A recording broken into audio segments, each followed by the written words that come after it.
nice job in this. Thank you. You know, I'll throw out a question to you, and I know the answer because I've seen the film, but it's the thing that everybody asks me is, she died in the last film, how can this be? Right. And that would be my response, too. When they sent me the script, it was like, excuse me, if you've seen the third one. I exited. But in an odd way, I gave them this incredible science fiction opportunity. I think they brought me back in a very provocative way and actually gave me an opportunity to play what I consider sort of the anti-Ripley, you know, the animal side of Ripley, who is no longer trying to save the world or even save other people. She's just sort of more detached, I would say. And intense. And intense. And there isn't an ambiguity about her. Good. Too, because you get those glimpses of real humanity, and you're never quite sure, you think, which makes it interesting. I have to tell you, as a gym rat, as a guy that shoots hoops 3 days a week, oh, lucky I love you. that sequence. Oh, good. Because that's not an easy sequence to pull off. I really worked hard on that. I must say, I sort of I explained to Jean-Pierre what I wanted to do, because originally it was written sort of like, boom, boom, show how tough Ripley is, which, you know, is like, so I said, I just want to keep the ball. It's the first fun Ripley's had, you know.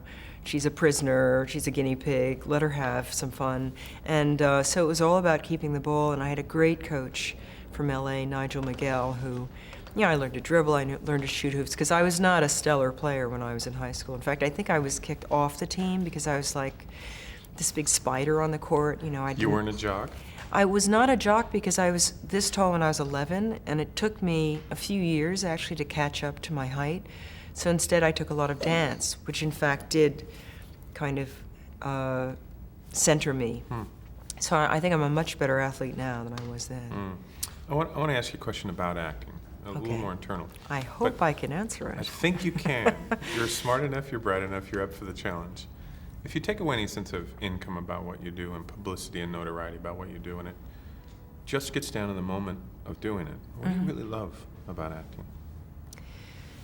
Well, in the last few years, I feel I've sort of broken through to what it is I really love, which is you prepare, you kind of know, you know who the character is, what they want, what the immediacy is of this scene, and you go in, and when they say action, you don't really know what's going to happen. So in a sense, it's like throwing yourself off a cliff in a happy way each time. And that's what's great about it, that I think it's there for actors, especially in film, but also on stage, when they say action, the movie belongs to you, the story belongs to you, and these 200 people actually don't exist. And it's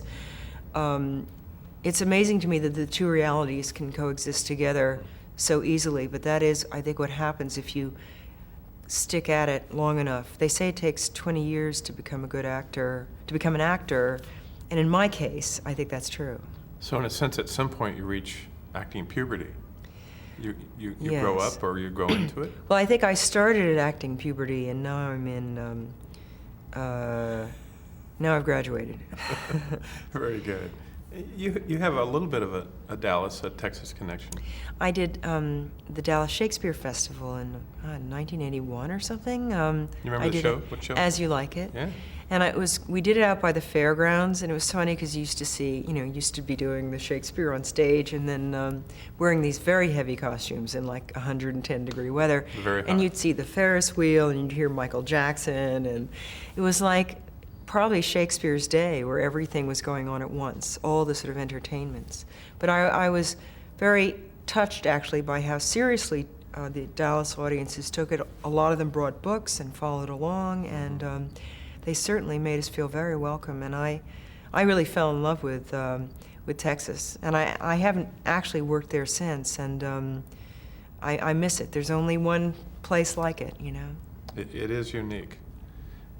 Last question. When you look at Alien Resurrection, what jumps out and pleases you the most?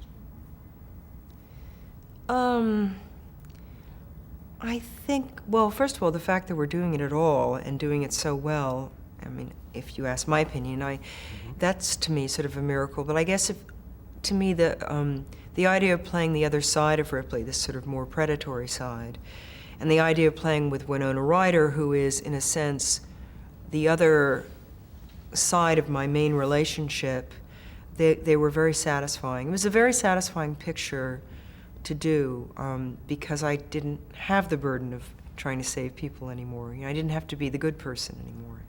And there's a real wonderful thing with women going on. And it really started with your original character. Good. It's neat. Oh, good. Thank you. Thank you.